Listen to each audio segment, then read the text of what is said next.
Hello सभी साथियों को नमस्कार। जितने भी लोग इस ऑनलाइन के चैनल में जुड़े हुए हैं, सभी के जीवन की उन्नत कामना करते हुए, आने वाली प्रतियोगी परीक्षा में आपकी सफलता की कामना करते हुए, आपके परिवार और आपकी स्वयं की खुशियों के लिए कुछ ऑनलाइन क्लासें हम आप तक पहुंचा रहे हैं। जहां तक सोचता हूं, हर किसी इम्तिहान की सफलता उससे जुड़े हुए लोग, उनके पीछे काम करने वाली दुआएं, उनके द्वारा दिया गया सहयोग उनकी उपलब्धियों के शिखर पर उसे पहुंचाने के लिए कारगर सिद्ध होता है। तो मैं चाहूँगा कि इस शिक्षा रूपी मुहिम में आप मेरा सहयोग करें, मुझे दुआएं दें, मेरी कमियों को उजागर कर मुझे एक सफल शिक्षक बनने का मौका प्रदान करें। साथियों, बच्चों और जितने भी मेरे अजीज मित्र हैं, उनको कल मैंने जो बातें आपसे बयां की थी, वो हमारी बातें बयां हुई थी, वो राव चंद्र सेन जी के बारे में बताया। चंद्र सेन जी के बाद उत्तराधिकारी मोटा राजा उदय सिंह, शक्ति सिंह और गज सिंह बताया। चलो उसके बाद में अब एक नई मुहिम पे चलते हैं। अब शासक का नाम है गज सिंह, और इस गज सिंह को जहांगीर के द्वारा एक पदवी प्रदान की गई थी, दलथम्मन। और दलथम्मन शब्द का अर्थ होता है शत्रुओं के दल को रोकने वाला, है शत्रुओं के समूह को रोकने वाला जो होता है, उसको दलथम्मन कहा जाता है।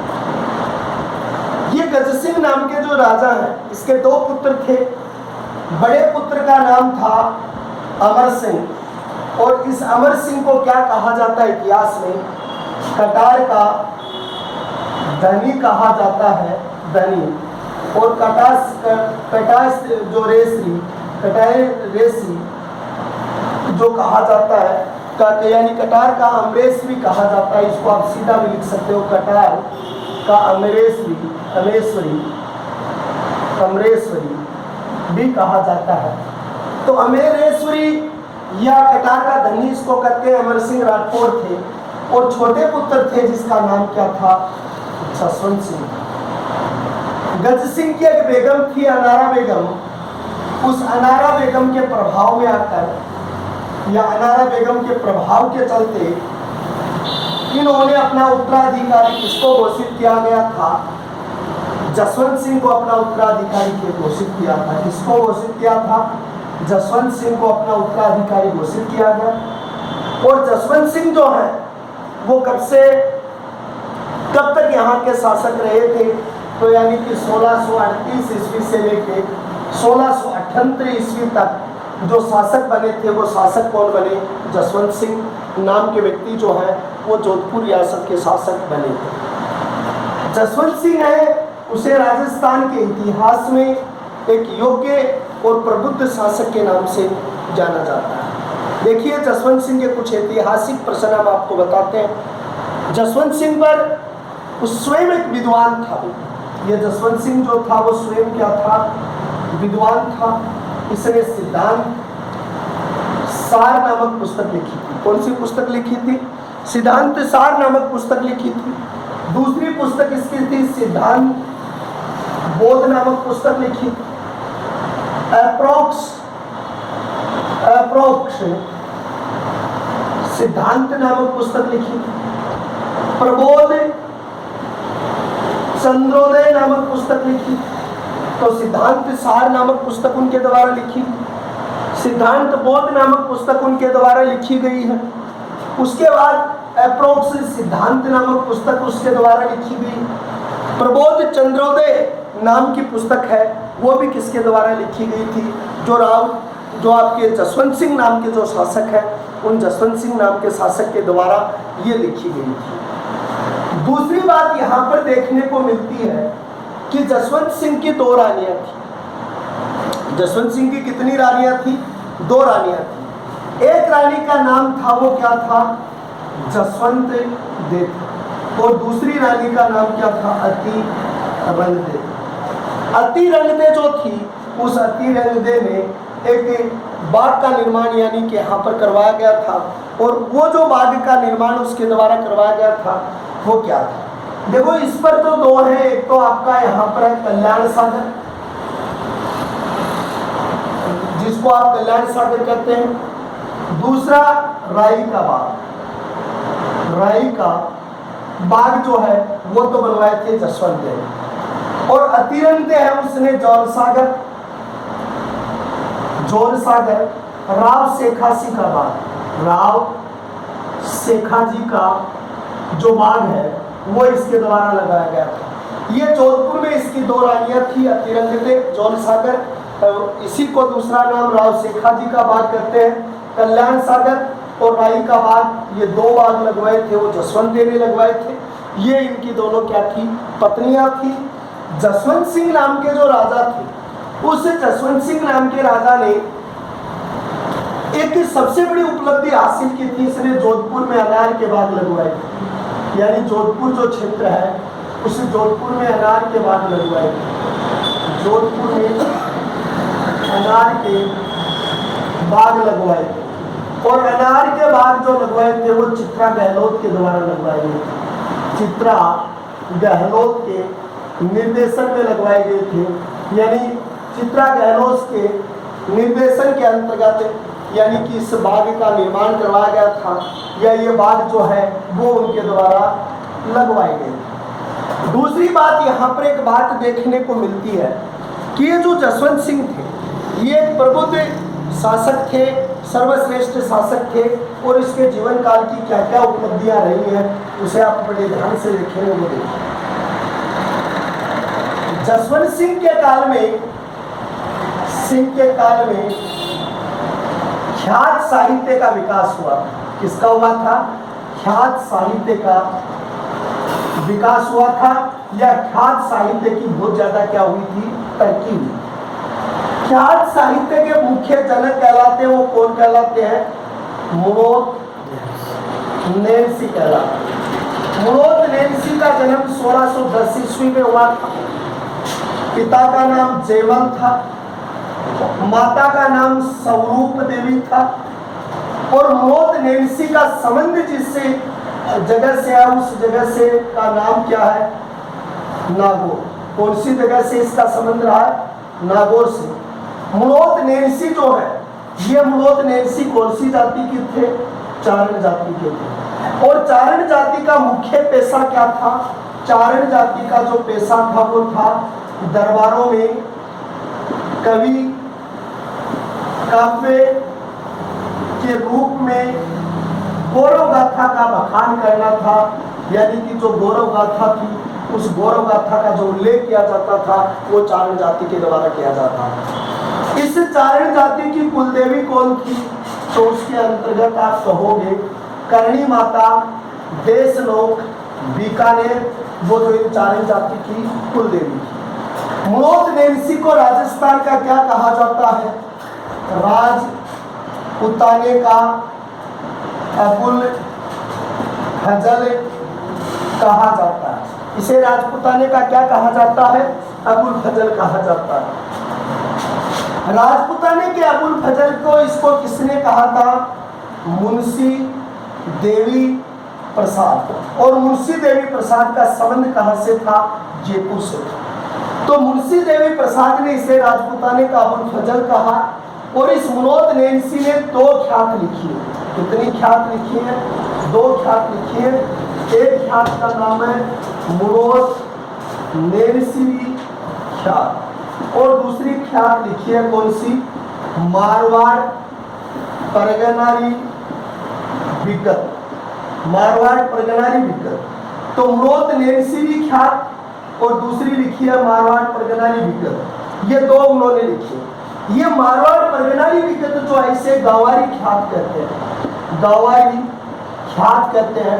और इसमें पूर्ण रूप से सभी बातों का संग्रहण है, सारी बातें इसके अंतर्गत जोड़ी गई है। इसीलिए सारी बातों का संग्रहण होने के कारण, सारी बातें यानी जुड़ने के कारण इसको क्या कहा जाता है? सर्वग्रंथ कहा जाता है। सर्वग्रंथ कहा जाता है। तो सर्वग्रंथ के नाम से इसका उल्लेख किया जाता है। तो सर्वग्रंथ जो है वो सर्वग्रंथ है वो गावारी ख्यात के रूप में। तो मारवाड़ परगनारी विगत दूसरे रूप में मुणोत नैन्सी ख्यात, और इसी ख्यात का दूसरा नाम है गावारी ख्यात, जिसको सर्वग्रंथ कहते हैं। इसमें सारी बातों का जो उल्लेख है, इसलिए इसे राजस्थान का गेजेटियर कहते हैं। इसलिए क्या कहते हैं? इसको राजस्थान का गजेटियर कहा जाता है। इसको क्या कहा जाता है? राजस्थान का गजेटियर कहा जाता है, जो मनोज नैन्सी ने लिखा है। मनोज नैन्सी जसवंत सिंह के क्या थे? जसवंत सिंह के पीएम थे। ये जसवंत सिंह के क्या थे? पीएम थे। मनोज नैन्सी ने जो यानी कि मनोज नैन्सी की ख्यात लिखी थी, उसे राजस्थान की आईन अकबरी कहते हैं। उसे राजस्थान की आईन ए अकबरी कहते हैं।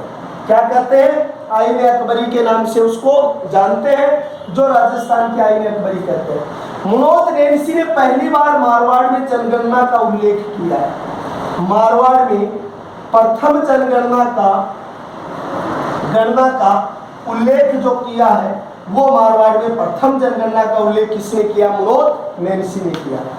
चलो, इसके बाद में आपकी एक बात आ जाती है कि जनगणना जो है, अगर जनगणना की बात की जाए तो भारत में प्रथम जनगणना 1872 में लॉर्ड मेयो ने करवाई थी। लेकिन पहले लिखित जनगणना की बात की जाए, लिखित जनगणना 1881 लॉर्ड रिपन ने करवाई। 2011 की स्वतंत्र भारत की, कौन से भारत की? स्वतंत्र भारत की 7वीं व कुल 15वीं जनगणना की, कुल 15वीं जनगणना थी। लेकिन जो जनगणना का जो उल्लेख किया है, वो मनोज नैन्सी जो महोदय हैं, उसके द्वारा इसकी जनगणना का उल्लेख उस समय की साहित्यिक चीजों के अंतर्गत उल्लेख जो है वो किया गया। ये इसके अलावा अगर एक बात देखी जाए तो मनोज नैन्सी जी ने इन ख्यातों के माध्यम से एक सर्वश्रेष्ठ ख्याति जो प्रदान की है। अब उनमें एक चीज आती है कि दलपत मिश्र नाम के विद्वान भी इन्हीं के दरबार में थे, जिसने जसवंत विलास नामक पुस्तक लिखी है। कौन थे भाई? यानी कि अगर यहाँ पर एक चीज देखी जाए तो दलपत मिश्र भी इनके दरबारी थे, जसवंत सिंह के दरबारी थे। सारी चीजें बता रहा हूँ, तो आप यहाँ पर लिखेंगे दलपत मिश्र, और दलपत मिश्र ने जसवंत विलास नामक पुस्तक लिखी। उसके अलावा इसके दूसरे दरबारी है जिसका नाम है सुरती मिश्र, नरहरिदास, हरिदास, बनारसी दास। ये जो है ये भी इनके क्या है? दरबारी है। लेकिन मैं एक चीज और क्लियर कर दूं, जैसे आप एक नाम लिखते हो हेमू और एक नाम लिखते हो केशव दास।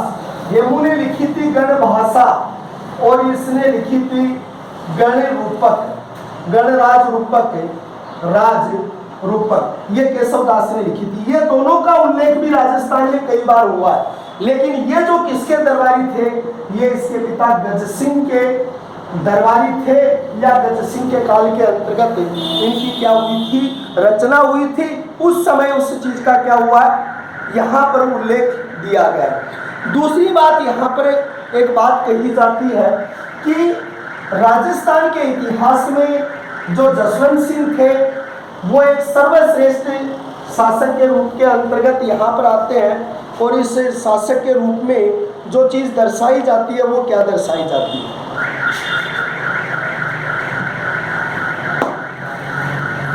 अब यानी कि शासक के रूप में जो चीजें यहाँ पर जो लिखी जाती है, जसवंत सिंह एक प्रतिष्ठित राजा थे, और जसवंत सिंह ने क्या किया था कि उस समय एक योग्य शासक के रूप में थे, सर्वश्रेष्ठ थे, जिन्होंने अनार के बाग लगवाए, खुद एक अच्छे साहित्यकार थे। इस जसवंत सिंह के काल में एक चीज हुई थी, 1661 तो है विक्रम संवत। कितनी है? संवत, यानी विक्रम संवत। ये विक्रम संवत जो है वो विक्रम संवत है 1661 और ईस्वी है 1604। इस 1661 तो है ईस्वी और 1604 है यहाँ पर जो 1661 ईस्वी अंतर आता है, ईस्वी आती है और संवत आती है। विक्रम संवत जब 1661 ईस्वी थी तो कई बार इसको 1661 में जसवंत सिंह दर्शा दिया जाता है, लेकिन ईस्वी में ये 1604 है और विक्रम संवत में 1661 जब रामसड़ी गांव में कर्मा और गोरा का पहला पेड़ों के क्षेत्र में जो आत्मोत्सर्ग हुआ था उसका उल्लेख आता है। लेकिन ये 1661 विक्रम संवत है। हम जसवंत सिंह को पढ़ रहे तो 1600 कुछ जगह विद्वानों ने ये लिखा है कि 1604 जो है वो नहीं आता है, सही जो आती है वो 1661 ईस्वी दर्शाई जाती है। एक बात थोड़ा जल्दी बोल गया, मैं दोबारा बता दूं कि कुछ जगह इतिहास में लिखा हुआ पेड़ों का पहला शाखा 1661 ईस्वी में जसवंत सिंह के काल में कर्मा और गोरा ने किया था, लेकिन ये अथॉरिटी पूर्ण नहीं है। कुछ बुकों में इसे 1604 दिया हुआ है, तो ये ऐसा हो सकता है कि 1604 विक्रम संवत जो है वो 1661 है और 1604 ईस्वी जहाँ कर्मा और गोरा का पहला बलिदान हुआ था। इसके बारे में ये चीज यहाँ पर लिखी जा सकती है। यहाँ पर एक चीज का और उल्लेख आता है, जैसे अगर आप बात की जाए जरगा खिरडिया जो है उसने रतन सिंह को समर्पित एक विचनिका लिखी थी, रतन सिंह की महा सतियों के बारे में एक पुस्तक लिखी थी जरगा खिरडिया। इसके अंतर्गत आते हैं जरगा खिरडिया। रतन खिरडिया ने रतन सिंह को समर्पित रतन सिंह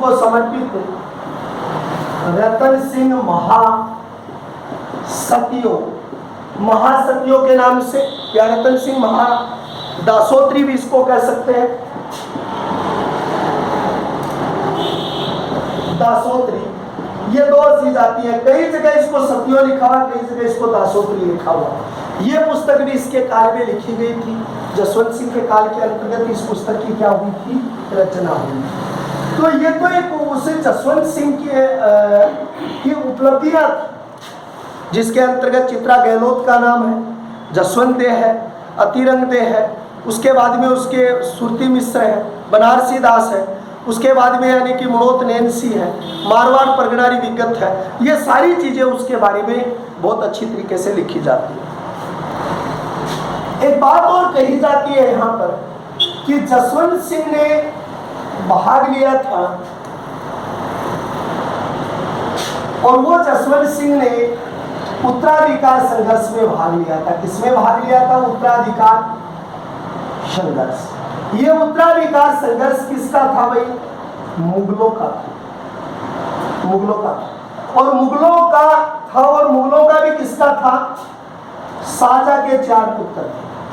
यहां पर एक बात और भी बता दूं कि जसवंत सिंह का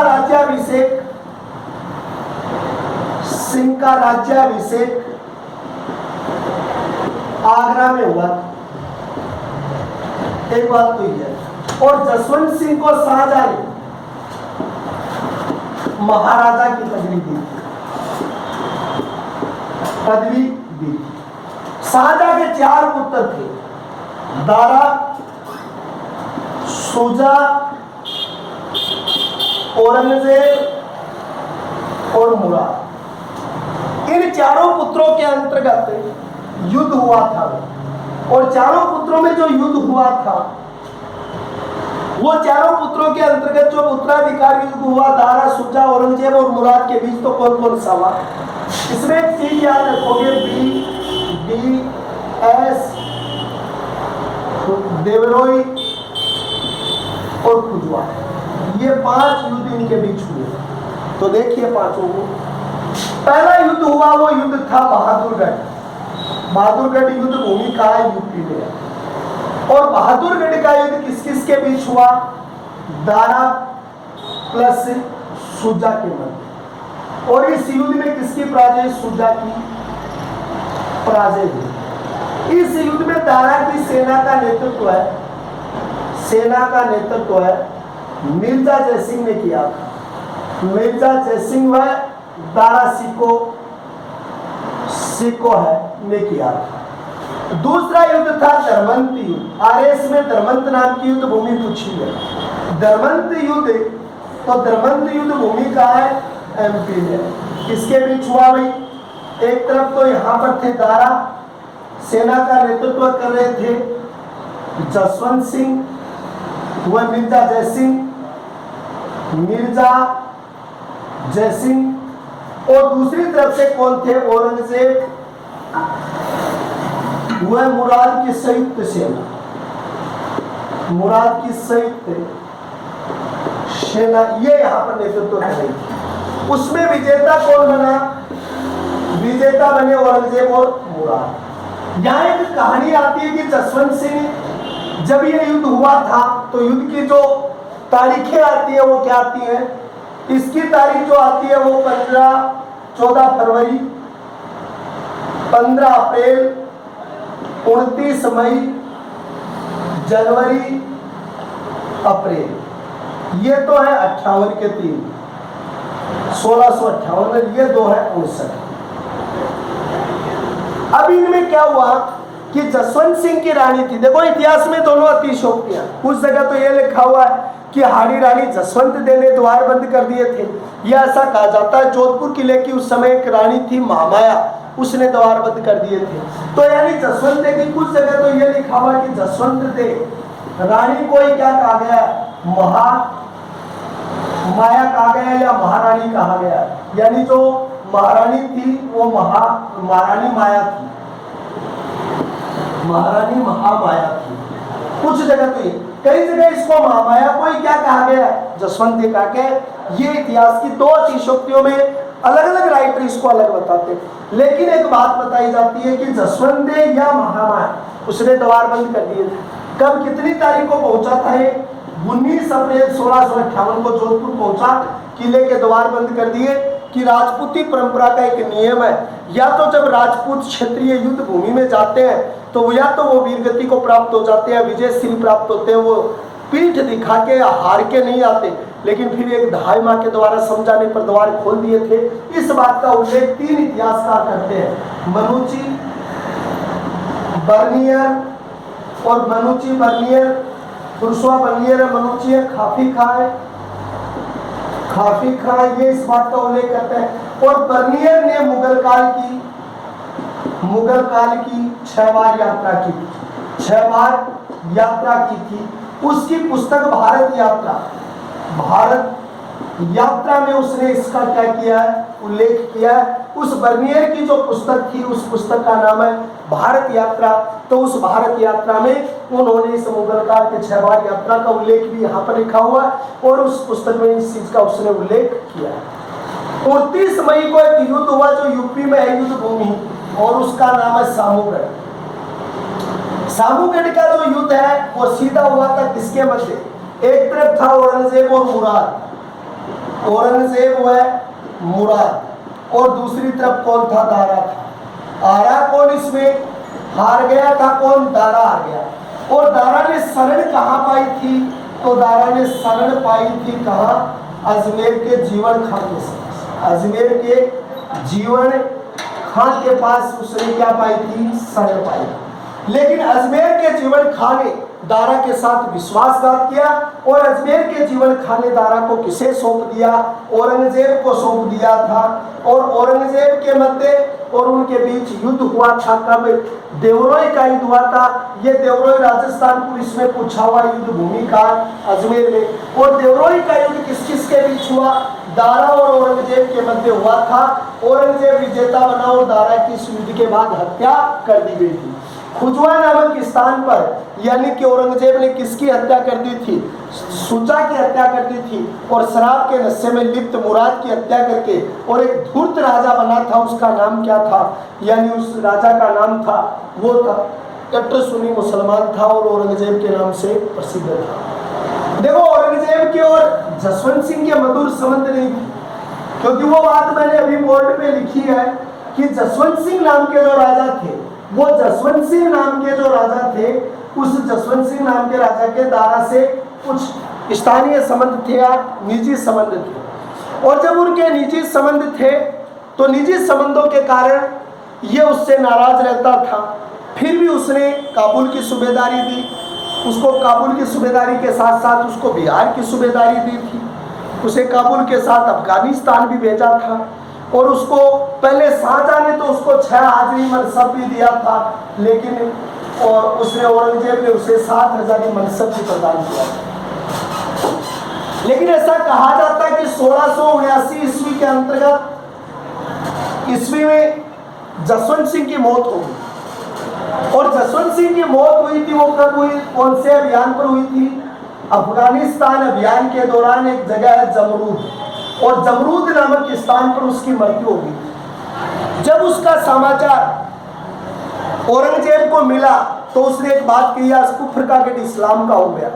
एक तो अमीर खुसरो कुफ्र का गढ़ इस्लाम का हो गया, ये शब्द रणथंबोर के बारे में भी कहते हैं और अमीर खुसरो कहते हैं। और यहाँ पर इसने कहा औरंगजेब ने, आज कुफ्र का गढ़ इस्लाम का हो गया। इसका सही अर्थ यह है कि मेरा धर्म विरोधी मारा गया और जो हिंदू रियासत थी वो खत्म हो गई जोधपुर की, और यहाँ पर इस्लामिक संस्कृति का झंडा फहराया जाएगा। उसने क्या किया कि उसके दो रानियां थी, जसवंत और अतिरंग। उस समय जसवंत सिंह के कोई पुत्र नहीं था, तो दोनों रानियों को दिल्ली बुला लिया गया और जोधपुर को उस समय क्या घोषित कर दिया, खालसा। देखो, खालसा एक तो सिख सेना जिसका निर्माण 1699 ईस्वी के अंतर्गत किया था गुरु गोविंद सिंह ने। किसने किया था?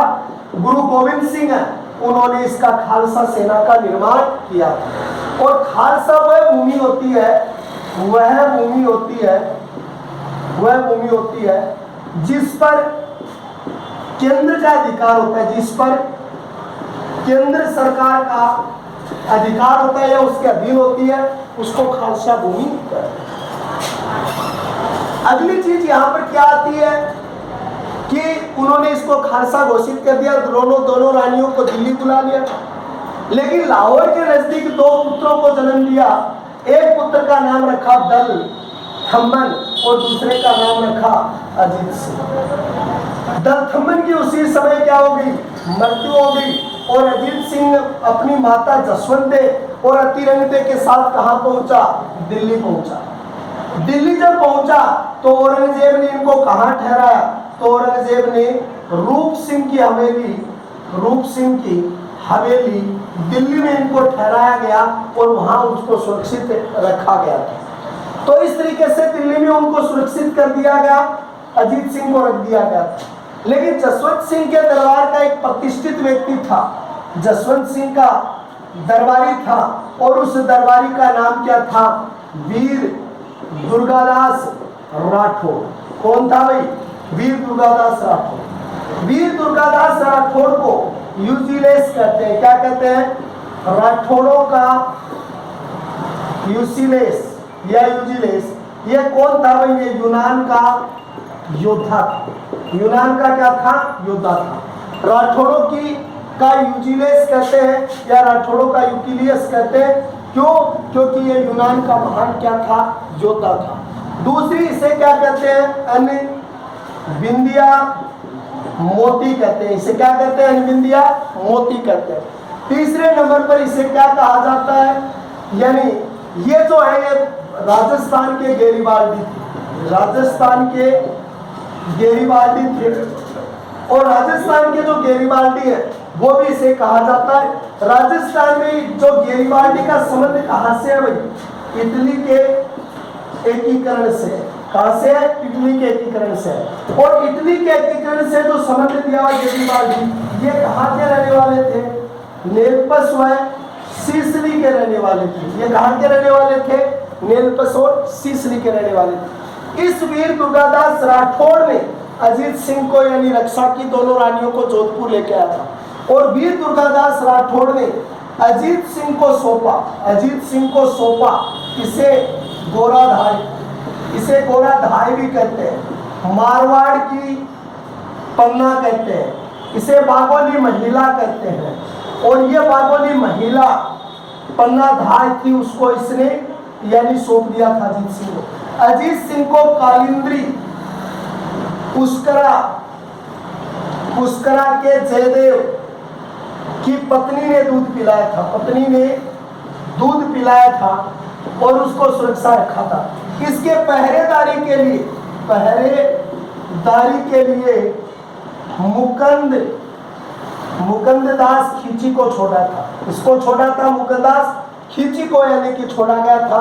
इसकी रक्षा करने में भी वीर दुर्गादास राठौड़ की क्या रही? महती भूमिका रही। वीर दुर्गादास राठौड़ ने 1680 ईस्वी के अंतर्गत राजपूतों में राठौड़ वह सिसोदिया गठबंधन किया था। क्या किया था? सिसोदिया गठबंधन किया था, क्योंकि इस समय वहां के राजा जो थे वो अमर सिंह थे, अमर सिंह के दरबार में भी गए थे। तो ये जसवंत सिंह के काल के, इसके बाद की आगे की जो हिस्ट्री है वो कल अगले वीडियो में बताएंगे। आप ज़्यादा से ज़्यादा इसको पढ़िए। आज आपको जसवंत सिंह के बारे में और अजीत सिंह के बारे में पढ़ने को मिला, मोहतनेंसी मिले, कल फिर आपको नया टॉपिक मिलेगा। आप इसको सब्सक्राइब करें, आगे की तरफ बढ़ाएं, सारी चीज़ों को आप गहराई से पढ़िए और आगे बढ़िए। जय हिंद, जय भारत।